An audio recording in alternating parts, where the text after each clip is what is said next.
Here are a few notes on robins in autumn as they migrate through your area. First, robins vary, and one of the ways in which we can see this is to look at their eye rings. Robins have white around their eyes, but in most robins, this is a discontinuous ring composed of several arcs.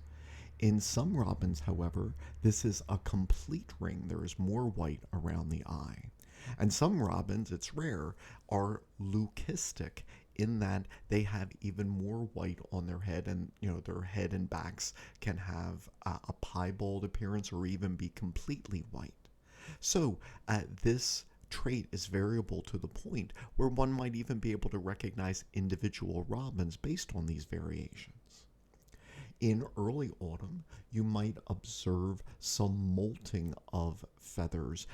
Birds tend to try to molt their feathers during a time when they are not in migration so that their energy can be reserved for migration during that time.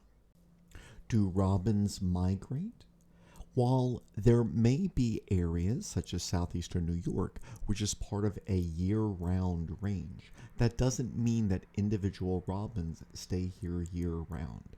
Instead, what one typically observes is that the robins which breed in southeastern New York will fly south, while populations which breed north of New York may migrate into this area for the winter.